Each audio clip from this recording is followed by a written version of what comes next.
ಎಲ್ರಿಗೂ ನಮಸ್ಕಾರ. ನಾನು ನಂದಿಜೆ ಹೂವಿನೊಳೆ ಅಂತ, ಹೂವಿನೊಳೆ ಪ್ರತಿಷ್ಠಾನದ ಸಂಸ್ಥಾಪಕ ಅಧ್ಯಕ್ಷ.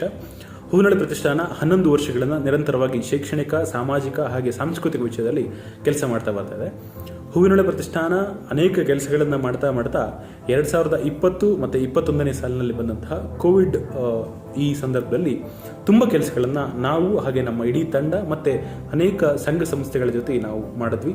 ಮೊದಲನೇ ಅರೆಯಲ್ಲಿ ಸಾಕಷ್ಟು ಜನರಿಗೆ ಊಟದ ವ್ಯವಸ್ಥೆಯನ್ನು ಮಾಡಲಿಕ್ಕೆ, ಮೈಗ್ರೆಂಟ್ ಲೇಬರ್ಸ್ಗಳಿಗೆ ಊಟದ ವ್ಯವಸ್ಥೆಯನ್ನು ಮಾಡಲಿಕ್ಕೆ, ಹಾಗೆಯೇ ತುಂಬ ಜನ ಕೂಲಿ ಕಾರ್ಮಿಕರಿಗೆ ಒಂದಷ್ಟು ರೇಷನ್ ಕಿಟ್ ವ್ಯವಸ್ಥೆಯನ್ನು ಮಾಡಲಿಕ್ಕೆ ನಮ್ಮ ಕಡೆಯಿಂದ ಸಾಧ್ಯವಾಯಿತು.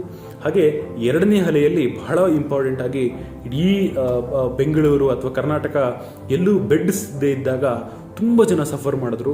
ಇದರಲ್ಲಿ ವಿಶೇಷವಾಗಿ ನಮ್ಮ ಇಡೀ ಫ್ಯಾಮಿಲಿ ಕೋವಿಡ್ ಬಂದು ಆಸ್ಪತ್ರೆಯಲ್ಲಿ ಚಿಕಿತ್ಸೆ ಪಡೆತಿರುವಾಗ ಅಂಥ ಸಂದರ್ಭದಲ್ಲೂ ಸಹ ನಾವು ಅನೇಕರಿಗೆ ಹೆಲ್ಪ್ ಮಾಡಲಿಕ್ಕೆ ಪ್ರಯತ್ನ ಮಾಡಿದ್ವಿ. ನನ್ನ ತಂದೆ, ತಾಯಿ, ತಂಗಿ, ನನ್ನ ಸ್ನೇಹಿತರು ತುಂಬ ಜನ ಕೋವಿಡ್ ಬಂದರು.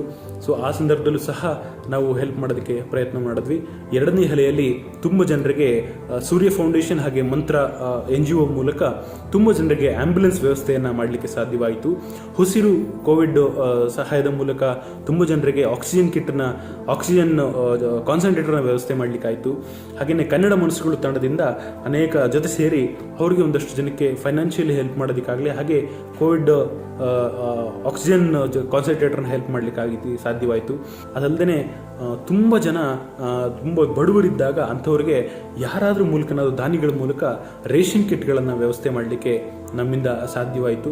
ಹಾಗೆಯೇ ಊಟದ ಪಾಕೆಟ್ಗಳ ವ್ಯವಸ್ಥೆಯನ್ನು ಸಹ ಎರಡನೇ ಅಲೆಯಲ್ಲಿ ಮಾಡಲಿಕ್ಕೆ ಸಾಧ್ಯವಾಯಿತು. ಹಳ್ಳಿಗಳಲ್ಲಿ ಮಕ್ಕಳಿಗೆ ಎಜುಕೇಷನ್ ಮೆಟೀರಿಯಲ್ಸ್ಗಳನ್ನು ಕೊಡುವ ಮೂಲಕ ಅವರಲ್ಲಿ ಶಿಕ್ಷಣವನ್ನು ಒಂದು ಜಾಗೃತಿಯನ್ನು ಮೂಡಿಸಲಿಕ್ಕೆ, ಅಂದರೆ ಅವರಿಗೆ ಕನೆಕ್ಟಿವಿಟಿ ಮಿಸ್ ಆಗಬಾರ್ದು ಅಂತ ಹೇಳಿ ಸರ್ಕಾರಿ ಶಾಲೆ ಮಕ್ಕಳಿಗೆ ಡ್ರಾಯಿಂಗ್ ಕಾಂಪಿಟೇಷನ್, ಡ್ರಾಯಿಂಗ್ ಬುಕ್ಸ್ಗಳನ್ನು ಕೊಡುವ ಮೂಲಕ, ಹಾಗೆ ಸ್ಲಮ್ಮಲ್ಲಿರುವಂತಹ ಮಕ್ಕಳಿಗೆ ಒಂದು ಎಜುಕೇಷನಲ್ ಅವೇರ್ನೆಸ್ಸನ್ನು ಮೂಡಿಸುವ ಮೂಲಕ ಈ ಎಲ್ಲ ಕೆಲಸಗಳು ಆಗಿದ್ದು, ಈ ಕೋವಿಡ್ ಒಂದು ಮನುಷ್ಯನಿಗೆ ಎಚ್ಚರಿಕೆ ಗಂಟೆಯಾಗಿ ಬಂದಿದ್ದರಿಂದ ನಾವು ಕೆಲಸವನ್ನು ಮಾಡಿದ್ವಿ ಅಂತ ಹೇಳಿ ಒಂದಷ್ಟು ಸಮಾಧಾನ ಅಥವಾ ಜೀವನದಲ್ಲಿ ಸಾರ್ಥಕತೆಯನ್ನು ನಾವು ಹೇಳಲಿಕ್ಕೆ ಬಯಸ್ತೇವೆ. So let us do our best ಅಂತ ಹೇಳಿ ನಾನು ಭಾವಿಸ್ತೇನೆ.